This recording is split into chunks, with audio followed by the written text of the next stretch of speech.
Hare Krishna, saludos, bienvenidos nuevamente.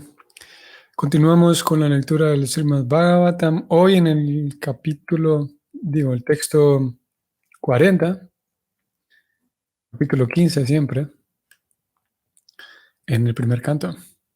1, 15, 40. Om Namo Bhagavate Vasudevayam. Om Namo Bhagavate Vasudevayam. Om Namo Bhagavate Vasudevayam.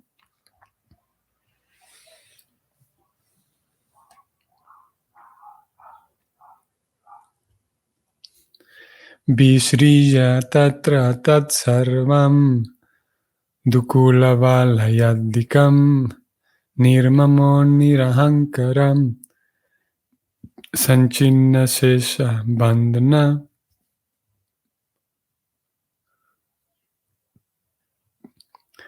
La traducción del verso es la siguiente. Maharaj Yudhishthira se despojó de inmediato de todas las vestiduras, cinturón y adornos de la orden real y manifestó un completo desinterés y desapego por todo. Voy a subir un momento para que veamos estas palabras. Nirmama Nirahankara. En realidad las dos, tanto Nirmamo, Nirahankara, ambas inician con este prefijo nir. Nir. Tenemos mamo y ahankara. Siendo ahankara la palabra que define al ego falso, lo que en español se nos traduce como ego falso o ego temporal o una identidad temporal, como cuando uno sabemos, ¿no?, que uno puede tener un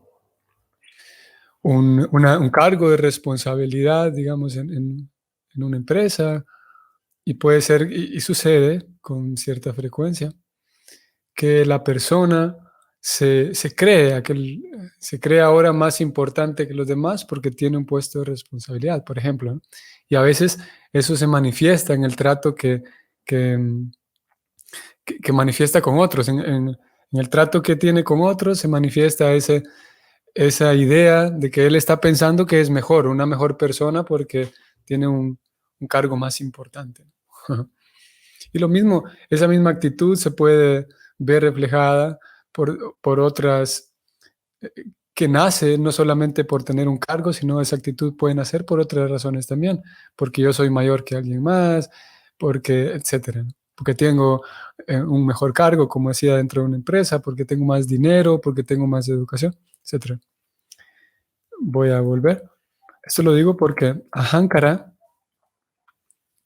que también aparece a lo largo del Bhagavatam y de la Gita también, ahankara hace referencia a esas identidades temporales que no son en sí la identidad del alma, sino que es identidades temporales que uno va adquiriendo como presidente de aquí o secretario de aquí, etc.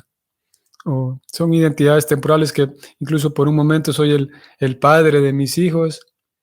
Claro que no están por un momento porque eso durará años, ¿no? Pero fuera del ambiente familiar ya no soy el padre de nadie, sino que allá soy soy, ¿cómo se llama?, colaborador en una empresa, y termino mi empresa, las actividades de mi empresa, y voy a otro país y allá no soy ni colaborador de una empresa ni padre de nadie, sino que allá soy extranjero, etc.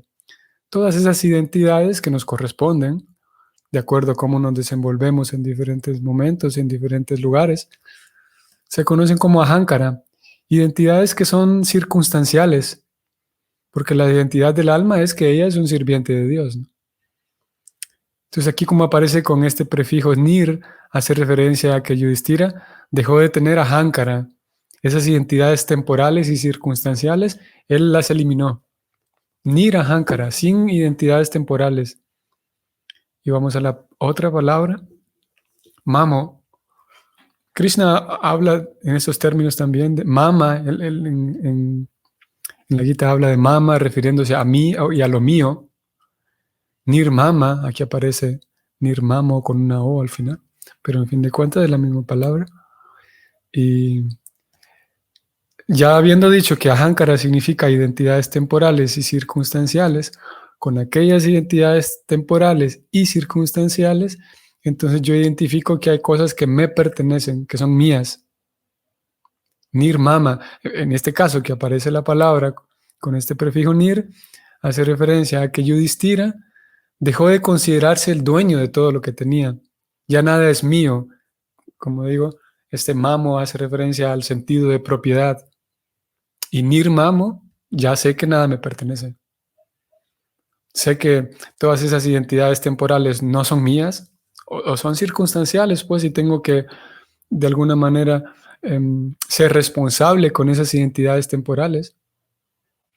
Y al mismo tiempo, sabiendo que yo no soy esas identidades, al mismo tiempo hay ciertas cosas que, o que me pertenecen, digamos, ciertos bienes materiales que me pertenecen. A veces tenemos incluso ideas y yo considero que esa idea me pertenece, es mi idea, a mí se me ocurrió.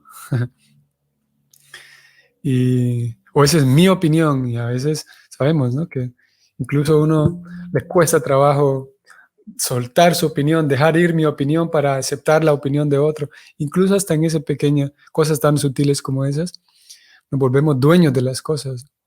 Y a veces, no a veces, todo el tiempo en realidad, mis opiniones en realidad eh, lo que son opiniones de otros a quienes yo escuché y posiblemente no es directamente la opinión de otro, pero escuché a él y a él y a ambas personas le escuché y formé mi opinión.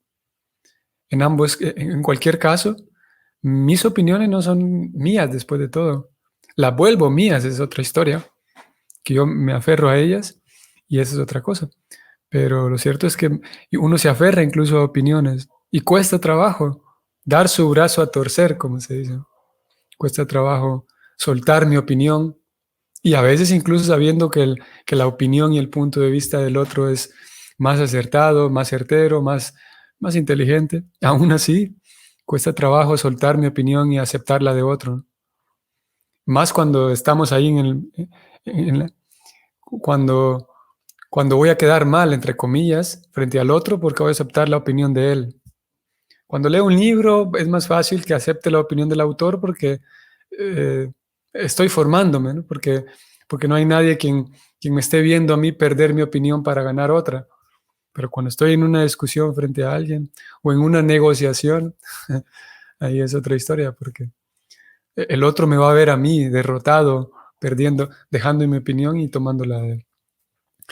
Bueno, entonces esto lo decíamos por nirmama. Mama serían aquellas cosas que yo siento que me pertenecen. Y nirmama llegué a entender que nada me pertenece. Y que no solamente nada me pertenece, sino que todo le pertenece a Dios. Ni siquiera yo mismo me pertenezco, podemos decir en un sentido. Hasta yo mismo le pertenezco a Dios. Ok, entonces estas palabras, nirmamo, nirahankara, vamos a ver ahora la traducción. Cómo Prabhupada las traduce. Nirahankara, él la traduce como desapegado. Y nirmama, opa, ¿qué dice aquí? Y nirmama, él la traduce como desinteresado. Casi sinónimos, ¿no? Bueno, cuando vemos ahora ya la traducción, eh, vemos a ese Yudhishthira que se despoja de estas ropas, acabamos de leer, ropas y ajorcas, ¿cómo se decía? A ver. Adornos, cinturón, vestidura, cinturón, adornos, y manifestó un completo desinterés por todo.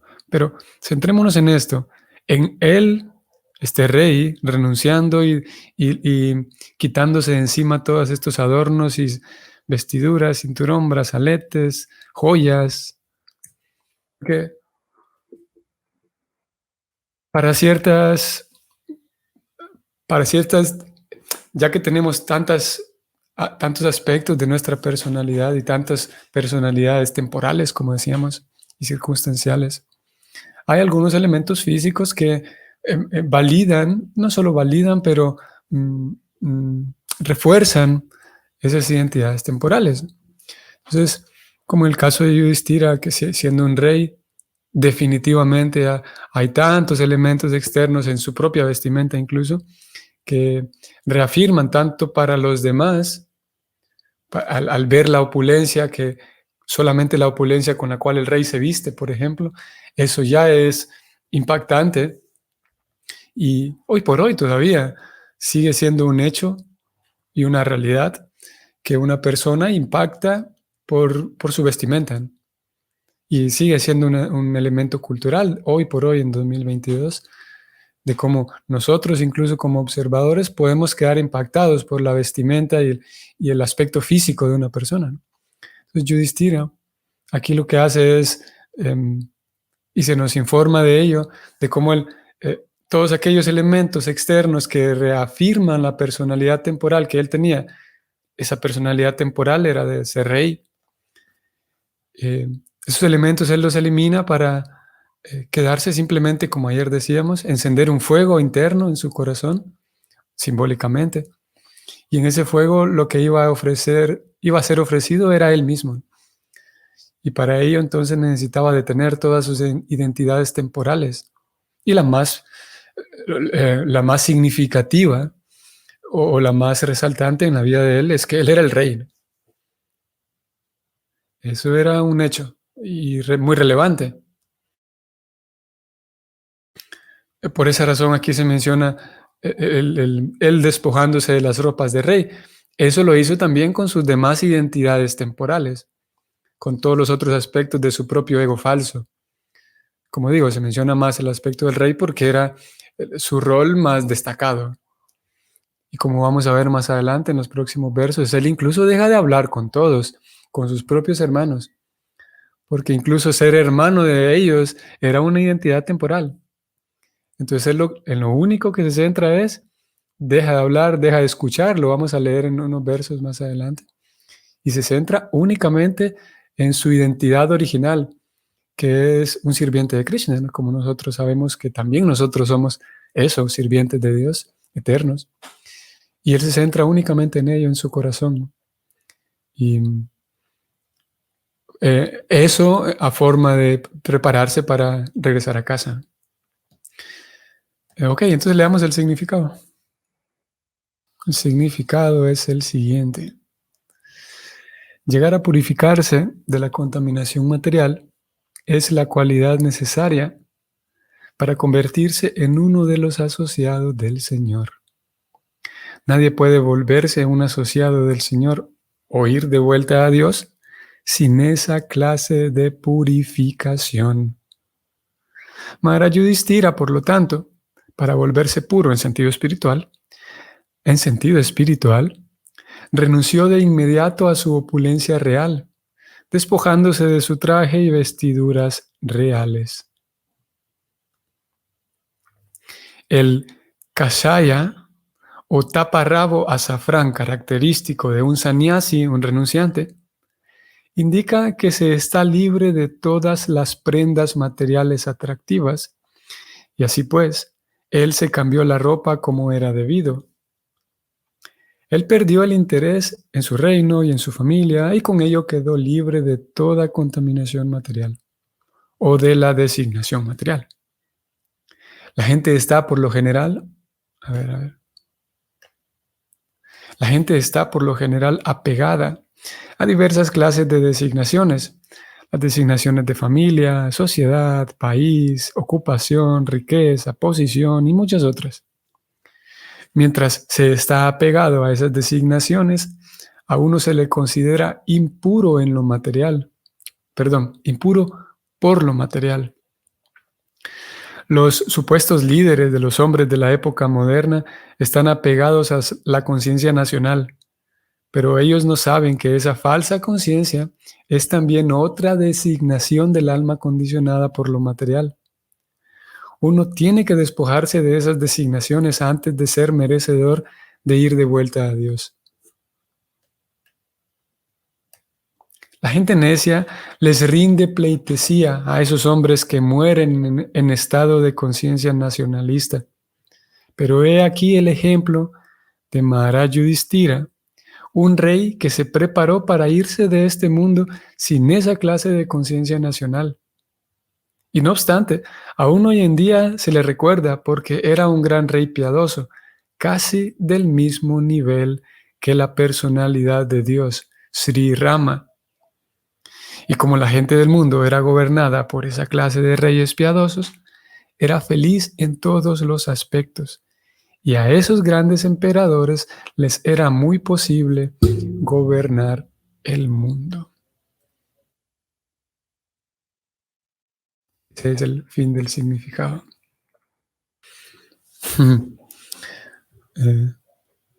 Varias cosas aquí interesantes en este significado, ¿verdad? Pienso que para todos, igual que para mí, lo más resaltante es Prabhupada señalando de la forma en la que lo hace el nacionalismo. ¿Cómo vamos a subrayarlo? A ver. Como él ve como un error, esto último que leímos, este último parágrafo, ve como un error el rendirles pleitesía, voy a leerlo textualmente. La gente necia les rinde pleitesía a esos hombres que mueren en estado de conciencia nacionalista.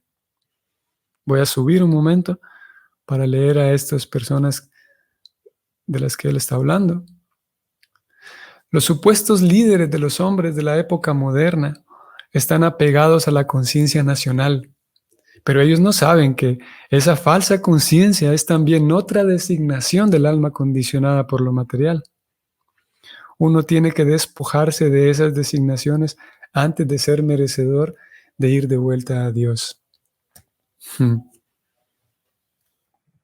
Es, como digo, muy, en un sentido podría ser nuevo incluso esta opinión y este punto de vista que Prabhupada está compartiendo aquí en este texto.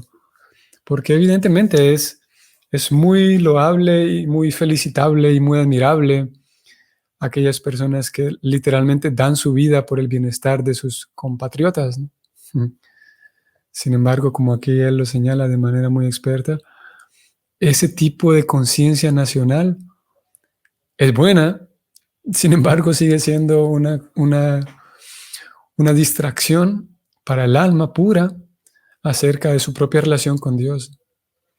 Y porque bien todos nosotros sabemos, y si no lo sabemos, basta con meditarlo un momento y analizarlo un momento para saber muy bien que un país, y lo hemos mencionado ya en algunas ocasiones, sabemos bien que un país puede estar muy bien en el área social, educacional, la salud pública, la infraestructura, las carreteras, el transporte público, todo puede estar muy bien en un país y eso no es garantía de que la población va a estar satisfecha.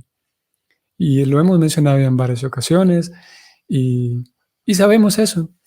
Hoy por hoy los países denominados de primer nivel son quienes reportan índices más grandes de, por ejemplo, dependencia a fármacos relacionados con la depresión. Incluso países de primer nivel reportan los índices más altos de suicidios, porque eso no garantiza que el alma, la persona, va a estar plena. Incluso a nivel nacional se puede tener todo muy bien. Y esa, como lo acabamos de leer, ese tipo de conciencia nacionalista es, en un sentido, es otro estorbo, podemos decir, otra impureza. Voy a volver al texto porque más hacia el inicio vamos a ver. Aquí está, Prabhupada va introduciendo el tema de la contaminación material. Y todo el proceso del Bhakti, toda la propuesta del Bhakti Yoga, esta práctica espiritual técnicamente llamada Bhakti Yoga, la propuesta es que uno pueda irse limpiando, irse, mejor digámoslo, purificando, usando el lenguaje que aquí se utiliza. Y purificando, ¿purificando de qué manera? Porque hay algunos enfoques de escuelas espirituales que buscan una purificación en un sentido material. O sea, hay que comer todo orgánico, hay que vivir en la naturaleza, y hay que vestir con ropa solamente de algodón, porque el algodón es más puro, entre comillas, o en un sentido lo es. Y hay que hay que caminar descalzo por el suelo, y etcétera. Y en un sentido, bueno, en realidad es algo admirable poder, si alguien lleva una vida así, en realidad es admirable, no es algo fácil hoy por hoy. Sin embargo, el Bhakti va en otra dirección, un tanto distinta, y es la purificación de la conciencia como tal. En el sentido de que, ok, yo puedo, como lo hemos venido diciendo también estos días, yo puedo usar un jabón para bañarme, puedo usar un jabón orgánico, amigable con el medio ambiente, y en ese sentido estaría siendo más puro, una vida más pura. Sin embargo, el Bhakti va en la dirección de que yo, el jabón que utilice cualquiera de los dos, recordar que en ambos casos esa es energía de Krishna. En ambos casos estoy bañándome para mantener limpio mi cuerpo, y una vez mi cuerpo está limpio, puede absorber mejor la comprensión espiritual de que Dios está en todos lados. Si tengo pureza o limpieza en mi cuerpo, en este caso utilizando jabón comercial o jabón hecho a mano o un jabón orgánico, en todos los casos el Bhakti Yoga nos enseña que no importa el jabón que se utilice, siempre y cuando uno recuerde que en todo está Dios, incluso en aquellas cosas entre comillas artificiales, incluso en aquellas cosas comerciales. El Bhakti no va en esa dirección de rechazar así vehementemente todas las cosas comerciales en nombre de que son menos puras.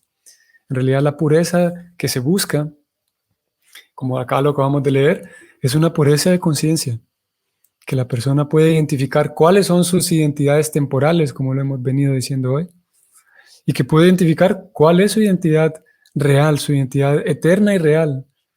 Y en la medida de lo posible que yo identifico mis identidades temporales y mi identidad real, ahora viene el elemento muy importante conocido como responsabilidad, para con responsabilidad ejecutar muy bien mis actividades relacionadas con mis identidades temporales, o sea, en otras palabras, ser un buen estudiante si es que lo soy ahora, un buen padre de familia, madre de familia, miembro de un hogar, un buen ciudadano, dentro de lo que cabe, siempre con cordura, con inteligencia, y al mismo tiempo, con inteligencia también, alimentar mi identidad eterna. En ambos, si tenemos ambas dimensiones y yo ignoro cualquiera de las dos, va a haber un problema. Esa ecuación, para que funcione de acuerdo con el Bhakti y los grandes acharyas, siempre debe ir, ambas dimensiones deben ser llevadas a cabo con cuidado. Y alimentar mi rol espiritual, mi identidad espiritual, a través del estudio de las escrituras, como lo estamos haciendo, a través de ciertas actividades que incluye la práctica del Bhakti, como el canto de los nombres del Señor, que es lo principal, el ofrendar mis alimentos a Dios y luego comerlos. Hay otras actividades. Y al mismo tiempo, junto a eso, mantener una responsabilidad muy buena en relación a mis identidades temporales.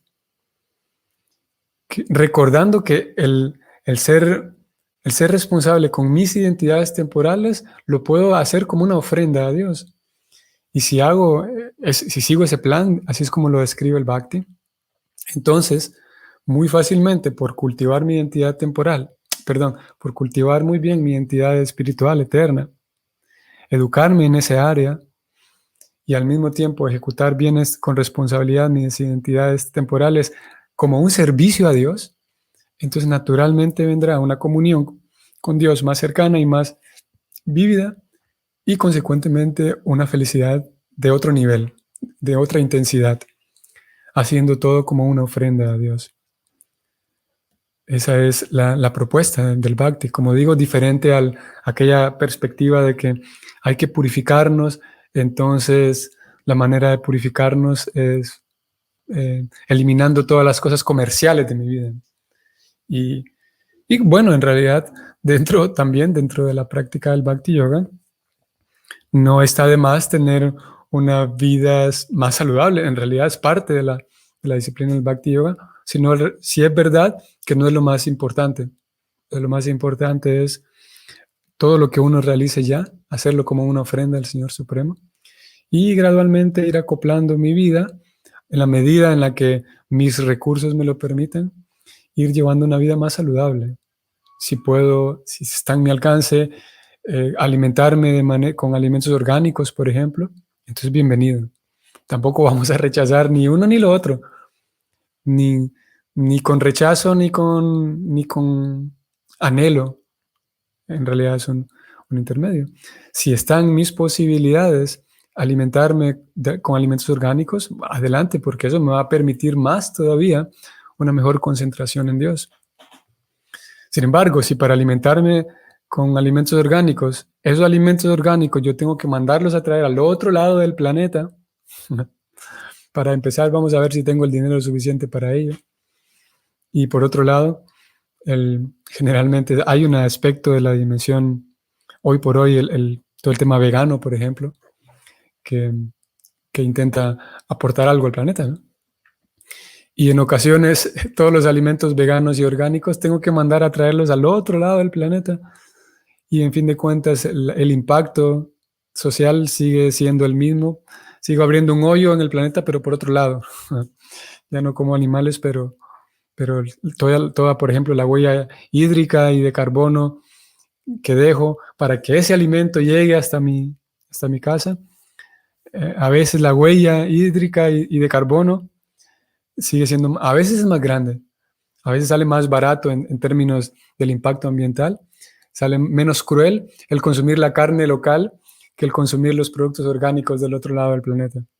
En un sentido, y viendo algunos datos, sale menos cruel esto otro.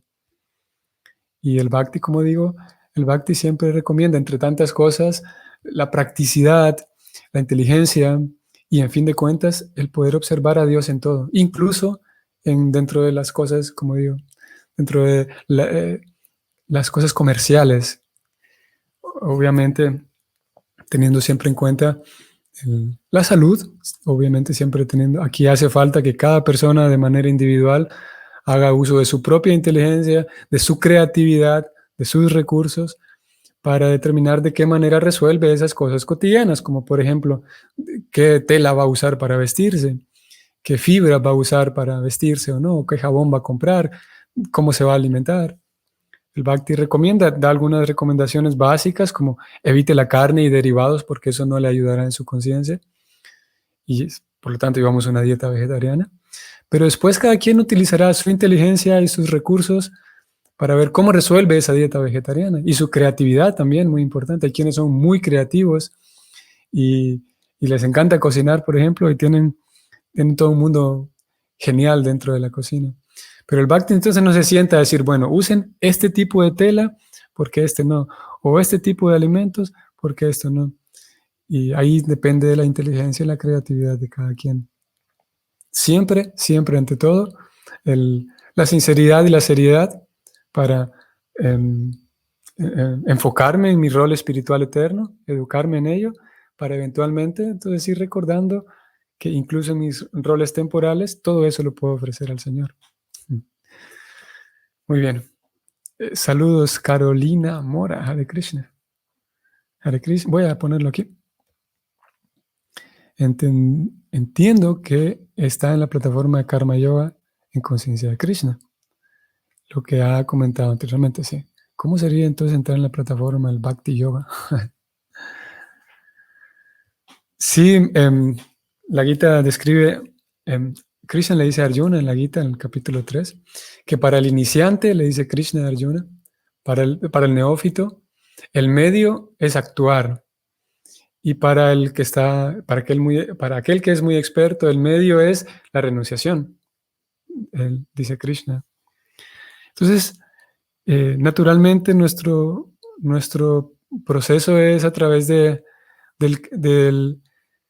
Karma Yoga, la acción con conciencia de Krishna. Primero tenemos capítulo 3 llamado solamente Karma Yoga, donde Krishna habla de los rituales con los semidioses, etc. Capítulo 4 que él habla del conocimiento espiritual, se titula así, la importancia del conocimiento espiritual, cómo adquirir conocimiento espiritual, etc.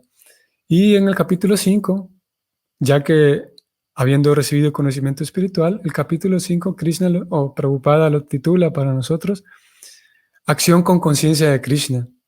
Karma Yoga, acción con conciencia de Krishna.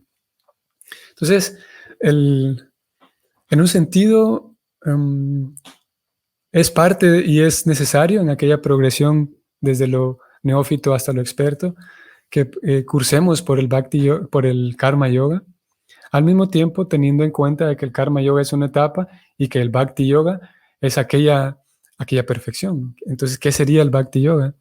El Bhakti Yoga es aquel momento en el cual, o aquella etapa en la cual el devoto únicamente, o la devota, únicamente piensa en su querido Señor y no le interesa ninguna otra cosa que su querido Señor que está en su corazón, que está en el corazón de los demás, y ya no encuentra placer, digamos, en ejecutar con tanta felicidad aquellos roles temporales, porque todo lo que hace está completamente vinculado con el Señor. Incluso en algunas ocasiones, cuando tiene que ejecutar sus roles temporales, sabe que sabe muy bien que está sirviendo directamente a su Señor. Ese es el Bhakti Yoga puro, digamos, en donde si tiene que, el devoto, la devota, si tiene que ejecutar alguna labor, ni le huye ni persigue ninguna labor, no está apegado ni odia ninguna labor, ningún trabajo.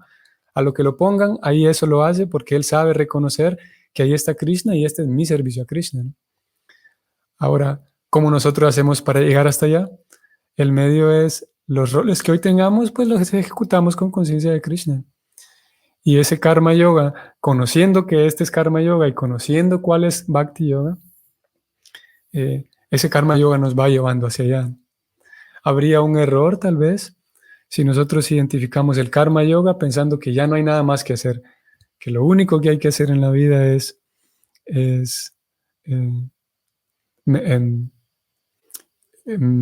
mezclar, podemos decir, lo único, si nosotros o si alguien considerara que, bueno, si yo canto un poquito en el día y al mismo tiempo hago mis actividades diarias, si yo considero que eso ya es la perfección, ahí posiblemente haya un error, una pequeña error de apreciación.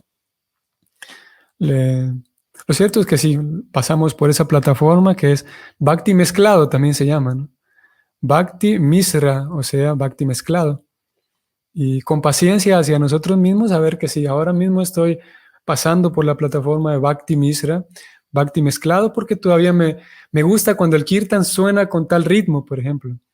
Me gusta cuando el prasan tiene tal o cual característica. Entonces es natural que tengamos un Bhakti Misra. Al mismo tiempo estudiamos qué es el Bhakti Yoga puro para eventualmente ir progresando hasta allá. Así que eso podría decir, Carolina. ¿Cómo sería estar en la plataforma de Bhakti Yoga?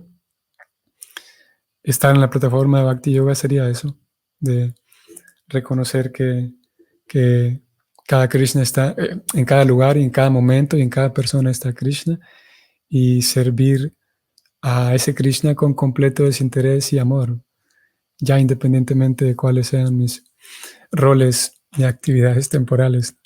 Muy bien, espero que tengan hoy un bonito día, un bonito martes y nos vemos mañana. Hare Krishna.